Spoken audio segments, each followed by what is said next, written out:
গানের দুনিয়ায় অন্ধকার আরেক ব্যবসার নাম ব্যাকস্টেজ, যেখানে প্রতিনিয়তই খেয়ে দিচ্ছেন একজনের গান আরেকজন, অবৈধভাবে কামাচ্ছেন লাখ লাখ টাকা, বাটে ফেলে আবার কোটি টাকাও হাতিয়ে নিচ্ছেন কেউ কেউ। দ্বন্দ্ব হচ্ছে গানের মালিকানা নিয়েও। হয়তো ইউটিউব থেকে বেশি টাকা আসে ব্যাকস্টেজে, আর তাই এখন চুপিসারে বস্তা বস্তা গান বানাচ্ছেন এক শ্রেণীর গান ব্যবসায়ীরা।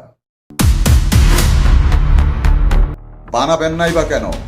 সেখানে শত শত প্ল্যাটফর্মে চলে গান, আর টাকার হিসাব হয় ডলারে। সেই ডলারের হিসাব করতে গেলে এখন বসতে হবে ক্যালকুলেটর নিয়ে। আপাতত এখানেই স্থির থাকুন। আজ জানাবো 15 বছর আগে একটি গান কিভাবে হাতছাড়া হয়ে গিয়েছিল মূল মালিকের কাছ থেকে। 2 বছর যুদ্ধের পর আবারও মালিক ফিরে পেয়েছেন তার সম্পদ।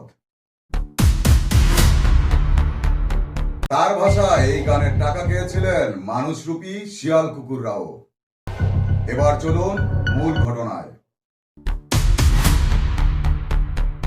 মনে আছে সেই জনপ্রিয় গান ও2 নির্মার কথা?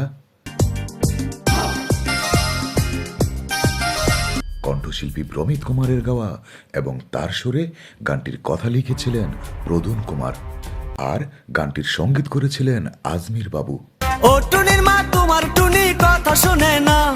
2008 সালে অডিও এবং ভিডিও সিডি প্রকাশ হয়েছিল এসপি মিউজিক থেকে। অ্যালবামটির পরিবেশনায় ছিলেন সিএমবি। ও2 নির্মা তুমি টুনিরে বুঝাও না। ইউটিউবে গানটি প্রকাশ পায় 2010 সালে, তাও আবার ইন্ডিয়ান একটি প্ল্যাটফর্ম থেকে। এই গান দিয়ে যে কোটি কোটি টাকা কামাচ্ছেন তাও জানতেন না এই কণ্ঠশিল্পী। টুনি স্কুলে যাইব, টুনি বারান্দায় আইব, বুঝতেন না সিস্টেমও। এক সময় হঠাৎ মাথা খুলে তার। তিনি বুঝে গেছেন অনেকেই ব্যাকস্টেজে গান দিয়ে টাকা কামাচ্ছেন। টুনি রে দেখাই আমার পরাণ জুড়াইব। তাহলে তার জনপ্রিয় গানগুলোর কি অবস্থা? সেই চিন্তা মাথায় নিয়েই মাঠে নামেন তিনি। বুঝতে শুরু করেন ব্যাকস্টেজের গভীর রহস্য। টুনি আমার জানের জান, পরাণের পরাণ। আর তার নিজের সবগুলো গানের কপিরাইট করেন 2024 সালে। পুরনো সব গান তুলে নেন ব্যাকস্টেজে। নিজের নামে গান কপিরাইট করেছেন ঠিকই, কিন্তু তখনও গানের মালিক আরেকজন। গান ইন্ডিয়ার এক কোম্পানির, যার নাম নির্বাণা মিউজিক। গান তার গাওয়া হলেও সেখানে কণ্ঠশিল্পীর নাম শিবু। গানগুলো ব্যাকস্টেজে তোলার সময় বিভিন্নভাবে তাকে বাধা দেওয়ার চেষ্টা করে ইন্ডিয়ার কোম্পানি নির্বাণা মিউজিক। তারপর তার গান বলে ইউটিউবকে চ্যালেঞ্জ করেও হেরে যান তিনি।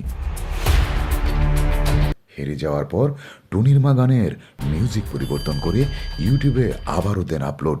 সেখানেও সেই কোম্পানি দেন ক্লেম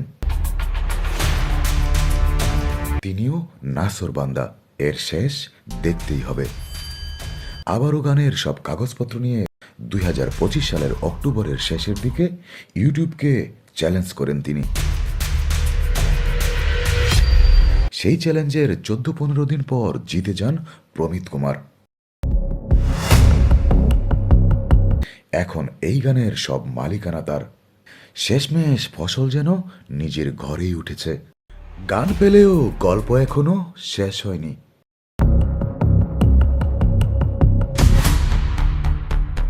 এ নিয়ে কি বলছেন প্রমিত? আসলে টুনিরমার গানটা আমার, এটা বাংলাদেশের লোকও জানে, ইন্ডিয়ার লোকও জানে, বা বিশ্বের যেখানে বাঙালি আছে সবাই জানে যে টুনিরমার গানটা বাংলাদেশের। তো কাকতালীয় ভাবে আজকে থেকে প্রায় 15 বছর আগে ইউটিউবে গানটা তুলে, যখন আমরা আসলে ইউটিউব সম্বন্ধে কিছু জানি না। সেই ক্ষেত্রে যখন ডিজিটাল প্ল্যাটফর্মটা বাংলাদেশে আসলো, তখন এটার খুঁজতে গিয়ে দেখলাম যে মানে আমি তোলার পরে দেখি যে অন্য কেউ আমাকে ক্লেম দিচ্ছে, আমার গানে আমাকে ক্লেম দিচ্ছে, আমার চ্যানেলে স্ট্রাইক দিয়ে ক্লেম দিয়ে দিচ্ছে। তো আমার চ্যানেলে ক্লেম দিচ্ছে, আমার চ্যানেল ইনকাম পর্যন্ত সে খাচ্ছে, আর সে আমার গান দিয়ে তো টোটাল যত প্ল্যাটফর্ম আছে সব প্ল্যাটফর্ম থেকে টাকা তুলে খাচ্ছে প্রতি মাসে। তো সেই ক্ষেত্রে আমি তাকে খুঁজে পাচ্ছি না। নির্বাণা মিউজিক, আর্টিস্ট শিবু, অথচ আর্টিস্ট কিন্তু আমি। মানে এইখানেই আমি ধাক্কা খেয়ে গেছি যে আর্টিস্ট আমি, আমার গান নিয়ে যাচ্ছি। তো আমার যেহেতু কাউকে কোনো সত্য দেওয়া নাই, আমার গানের মালিক আমি, সেই ক্ষেত্রে আমি চিন্তা করলাম যে আমার অধিকারটুকু আমার দরকার, সেটা যাই হোক, যত কিছু করতে হোক। আর সেই ক্ষেত্রে যাইতে গিয়ে আমার অনেক থ্রেটও পাইতে হয়েছে। থ্রেট, আমার গান আমি তুলবো আমার মতো করে, ওইখানেও আমাকে থ্রেট করা হচ্ছে। মানে এইরকম একটা বিষয় পর্যায়ে চলে গেছে। তো এক পর্যায়ে এসে আমার গানটাই নামাই দিচ্ছে আমার চ্যানেল থেকে।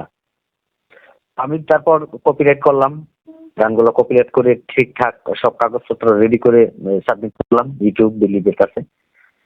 দেন তারা একটা সময় নিল আমার কাছ থেকে, সময় নিয়ে এই আমার গানটা আমাকে ফিরিয়ে দিল। প্রথমবার আমাকে ফিরিয়ে দেয় নাই, প্রথমবার আমাকে আউট করে দিছে, তাকে রাখছে। দেন যখন আমি আমার সবগুলা দিলাম কাগজপত্র, তখন আমাকে রাইখা তাদেরকে ফেলে দিছে। এখন টোটালি এটার মালিক আমি। আইনি ভাবে হোক, যুদ্ধ করে আনছি আমারটার মধ্যে, তাদেরকে ফেলছি, টোটালি আইনি ভাবে এখন মালিক আমি। তো সেই ক্ষেত্রে আমার আসলে কি কোটি কোটি টাকা তারা ক্ষয়ক্ষতি করে দিছে। এই গান দিয়ে কোটি কোটি টাকা তারা ক্ষয়ক্ষতি করে দিছে, তারা লুটপাট করে খেয়ে নিছে। তবে এখন স্বস্তির ব্যাপার এটাই যে আমি এখন থেকে এটার মালিকটা আমি। বাংলাদেশ কপিরাইট আইন আমি মালিক, আর এমনিতে এই নামের ক্ষেত্রেও আমি মালিক।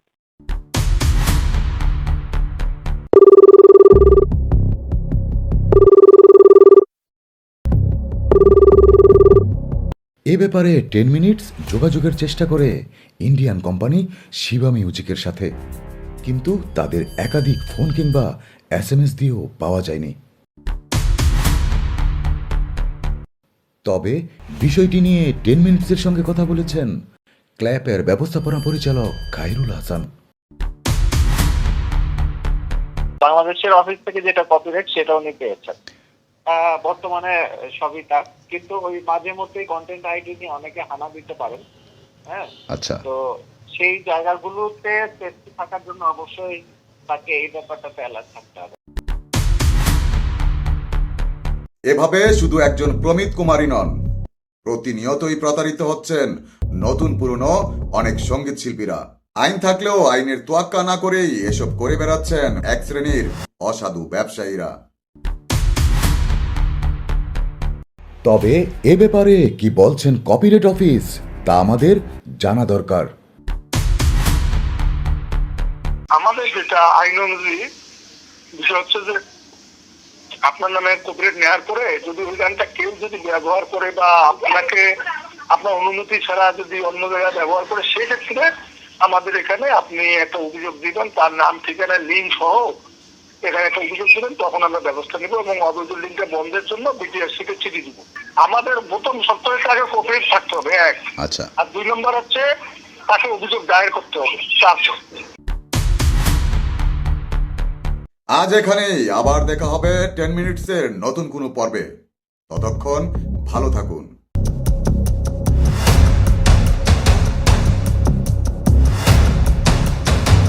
টুনিটা আসলে কে, মানে উনি কি আসলে বাস্তব জীবনে আছেন? না না না, বাস্তব জীবনের টুনি নেই, তবে কিছু না কিছু থাকতে পারে, সেটা না বলাটাই বেটার। আর বলতে চাচ্ছি না। প্রতীকী অর্থে টুনি নামটি ব্যবহার করা হয়েছে, মানে ওরকমই কেউ একজন আছে, আমরা বুঝেই নিচ্ছি। আরে ও টুনির মা তোমার টুনি কথা শোনে না, যার তার লগে ডেটিং মারে আমায় চেনে না। ও টুনির মা তোমার টুনিরে বুঝাও না, দিনে রাইতে মিস কল মারে ফোন করে না। টুনি স্কুলে যাইব, টুনি বারান্দায় আইব, টুনি রে দেখাই আমার পরাণ জুড়াইব। ও টুনির মা তোমার টুনি কথা শোনে না,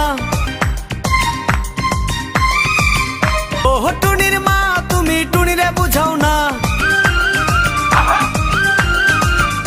টুনি আমার জানের জান, পরাণের পরাণ।